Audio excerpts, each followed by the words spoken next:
पिछली वीडियो में prisoner of Azkaban की सारी डिटेल्स को कवर करने के बाद अब टाइम है कुछ ऐसी चीजों के बारे में बात करना जो कि HBO की नई सीरीज इंप्रूव कर सकती है जब वो थर्ड बुक को अडैप्ट कर रहे हो। तो बुक्स में 8 मार्च पूरे एक हफ्ते के लिए आती हैं, लेकिन मूवीज में इसको शॉर्टन कर दिया गया है एक दिन के लिए। HBO क्योंकि एक वेब सीरीज बना रही है तो वो इस चीज को इंक्लूड कर सकते हैं क्योंकि उनके पास टाइम होगा। बुक्स में एक और चीज पर बहुत इंपॉर्टेंस दी गई है, वो ये है कि जब 8 मार्च उड़ जाती हैं तो एक्सीडेंटल मैजिक रिवर्सल स्क्वाड उनके लिए भेजी जाती है जो उनको रिट्रीव करती हैं, उनको पंक्चर करती हैं और उनकी जो मेमोरी है उसको इरेज कर देती हैं। इस चीज पर मूवीज में इतना ज्यादा फोकस नहीं किया गया है। बुक्स के स्टार्टिंग में जब हैरी ऐसे लिख रहा होता है विच बर्निंग्स पर, तो वो किसी भी तरीके का अंडर एज मैजिक परफॉर्म नहीं कर रहा होता, लेकिन मूवीज के स्टार्टिंग सीन में ही तुम देख सकते हो कि वो ल्यूमोस मैक्सिमा का यूज कर रहा है जो कि मिनिस्ट्री अलाउ नहीं करती है। तो ये एक मिस्टेक है मूवीज में। बुक्स में हैरी द लीकी कॉल्ड्रॉन 3 हफ्ते पहले पहुंच जाता है 1 सितंबर से, इसलिए उसके पास बहुत ज्यादा फ्री टाइम होता है डायगोन एली को घूमने का,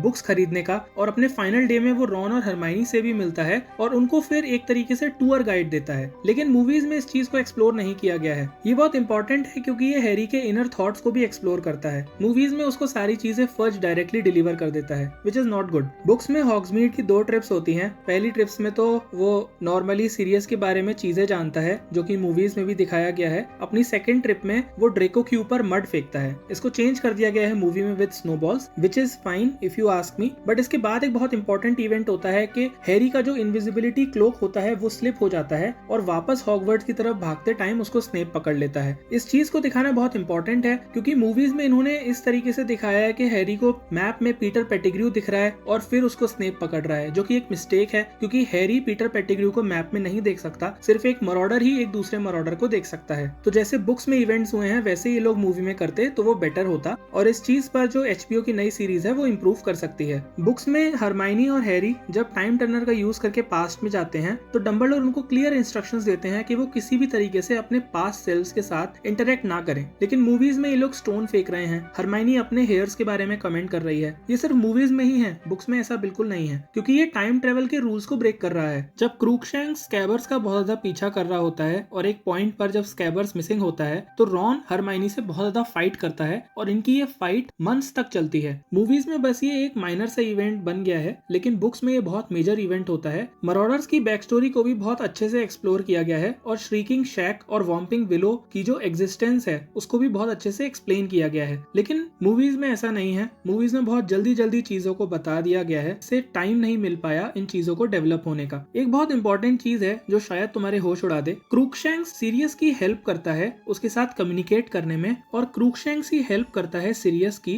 ग्रिफिंडोर टावर में घुसने की। एक्चुअली ये जो कैट है ये कोई नॉर्मल कैट नहीं होती, ये एक हाफ नीजल होती है और नीजल्स एक्सट्रीमली इंटेलिजेंट मैजिकल क्रिएचर्स होते हैं। और क्योंकि क्रूकशैंक्स हाफ नीजल है तो वो एक इंटेलिजेंट कैट होती है, और सीरियस जब अपने एनिमेगस फॉर्म में आता है और डॉग में ट्रांसफॉर्म हो जाता है तब वो क्रूकशैंक्स से बहुत अच्छे से बात कर सकता है। क्रूकशैंक्स ही उसको नेविल की पासवर्ड लिस्ट देता है जिसकी वजह से वो ग्रिफिंडोर टावर में घुस पाता है। और यही एक रीजन है कि वो रॉन के पेट स्कैबर्स को बहुत ज्यादा पीछा करता है क्योंकि वो तुरंत पकड़ लेता है कि वो एक नॉर्मल रैट नहीं है बल्कि एक एनिमेगस विजर्ड है। ये चीज मूवीज से ओमिटेड है, लेकिन इसको इंक्लूड करते तो सोचो किस लेवल पर डेप्थ क्रिएट होती। हॉगवर्ट्स की जो क्लासेस हैं उनको भी इंक्लूड नहीं किया गया है। कहीं ना कहीं मूवी ये भूल जाती है कि ये लोग यहाँ पर पढ़ने के लिए आए हैं, सिर्फ एडवेंचर्स करने के लिए नहीं आए। मूवीज में normal classes like divination, care of magical creatures, बस इसी को इंक्लूड किया गया है। पोशंस, ट्रांसफिगरेशन, इनके सारे सीन्स कट हैं। क्विडिच के मैचेस को भी इंक्लूड नहीं किया गया है जो कि हॉगवर्ट्स का सबसे मेजर इवेंट है। 3 मैचेस होते हैं। फर्स्ट मैच में ग्रिफिंडोर हार जाता है हफलपफ से, लेकिन रेवेनक्लॉ से जीत जाता है, और फाइनल मैच इनका स्लिदरिन के साथ होता है जिसके साथ भी ये लोग जीत जाते हैं और फाइनली हाउस कप भी जीत जाते हैं। अब सोचो हाउस कप को भी इंक्लूड नहीं किया गया मूवीज में, जबकि क्विडिच हॉगवर्ट्स का एक इसेंशियल पार्ट है। ट्रेलॉनी की जो प्रेडिक्शन होती है पीटर पेटिग्रू के बारे में वो हैरी के फाइनल एग्जाम के टाइम होती है। मूवीज में इसको चेंज कर दिया है कि हैरी एक क्रिस्टल बॉल रिटर्न करने गया है और ट्रेलॉनी ने अपनी प्रेडिक्शन दी है। फिडेलियस चार्म के बारे में भी कोई बातें नहीं हुई हैं मूवीज में। ये एक चार्म थी जो पॉटर्स ने पीटर पेटिग्रू पर लगाई थी जो उनका सीक्रेट कीपर था। वोल्डेमॉर्ट को सिर्फ पीटर पेटिग्रू ही बता सकता था कि पॉटर्स कहाँ पर हैं। अगर पॉटर्स उनके जस्ट सामने भी खड़े होते तब भी वोल्डेमॉर्ट उनको नहीं देख पाता। ये चार्म वैसे तो सीरियस ब्लैक पर यूज होनी थी, लेकिन बिल्कुल लास्ट मोमेंट पर इसको पीटर पेटिग्रू पर करा गया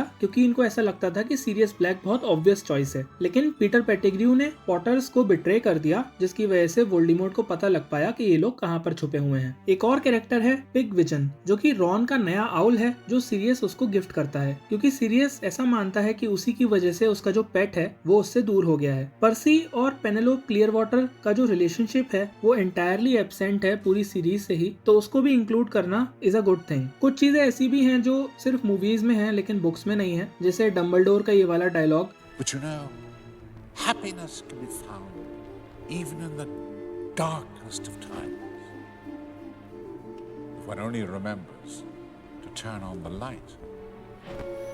या फिर हॉगवर्ट्स में जो ये लोग गाना गा रहे हैं, या फिर ये जो श्रंकन हेड्स तुम दिख रहे हो जो नाइट बस में अपीयर होते हैं, ये सब चीजें बस मूवी के एस्थेटिक्स को इंक्रीज करती हैं। I think it is good to have, तो एचबीओ अगर इन चीज को इंक्लूडेड रखे तो भी अच्छा ही है। स्कैबर्स का जो लाइफ स्पैन है वो कैसे बहुत ज्यादा अजीब सा है, इस चीज को बहुत क्लियरली बताया गया है बुक्स में, क्योंकि कोई भी रैट 3 साल से ज्यादा जिंदा नहीं रहता। तो बुक्स के स्टार्टिंग में ही हम लोगों को थोड़ा तो आइडिया लगता है कि कुछ तो गड़बड़ है। बुक्स में हैरी को जो ब्रूम है वो बहुत पहले ही मिल जाती है, फायरबोल्ट, और हरमाइनी को डाउट होता है कि ये सीरियस ब्लैक ने इसको गिफ्ट करी है और ये जिंक्स्ड है, क्योंकि उस टाइम तो उनको यही लगता है कि सीरियस ब्लैक हैरी को मारना चाहता है। तो इसका भी एक सब प्लॉट है कि हैरी गुस्सा हो जाता है, लेकिन फाइनली इनको पता लगता है कि उसमें किसी भी तरीके के जिंक्सेस नहीं है, और इसी की वजह से आई थिंक हैरी बाकी के 2 मैचेस जीत पाता है, क्योंकि फायरबोल्ट ब्रूम काफी ज्यादा बेटर होती है निम्बस 2001 से। स्नेप का जो हेट है मराडर्स के लिए और स्पेशली जेम्स पॉटर के लिए, उसको कट कर दिया गया है मूवीज से, जो कि बहुत इंपॉर्टेंट है उसके कैरेक्टर के लिए। वो किस तरीके से बुली हुआ था स्कूल में, इस चीज को सिर्फ लेटर मूवीज में एक्सप्लोर किया गया है। स्टार्टिंग से करते तो ये बेटर होता, क्योंकि बहुत नेचुरल फील होता। बुक्स इस चीज को भी एक्सप्लेन करती हैं कि कैसे सीरियस ब्लैक पहला आदमी था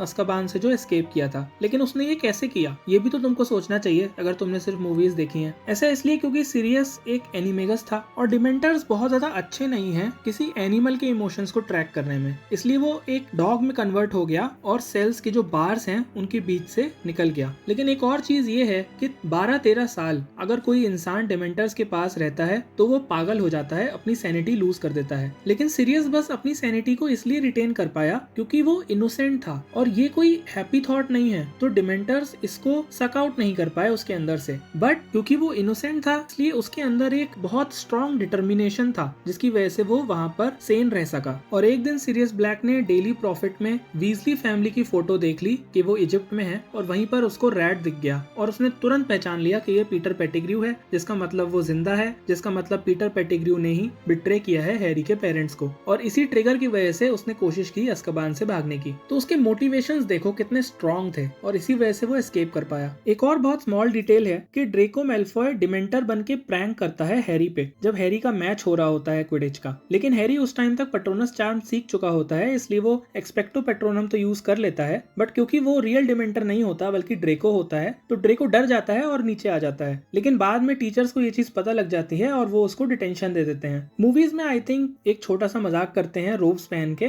तो ये थी सारी डिटेल्स जो प्रिजनर ऑफ अज़्काबान की मूवी से मिस्ड आउट है, बट आई थिंक एचबीओ अगर इन चीजों को इंक्लूड करे तो अच्छा होगा, क्योंकि Harry Potter is not only about Harry Potter, it is about all the characters जो उसमें हैं, जो कि उस यूनिवर्स को डेप्थ देते हैं। तो अगली वीडियो आएगी गॉबलेट ऑफ फायर की बुक और मूवीज पे, जिसमें मैं बुक्स की सारी डिटेल्स को इंक्लूड करूंगा, तो उसको देखना मत भूलना। बाकी मिलते हैं अगले वीडियो में।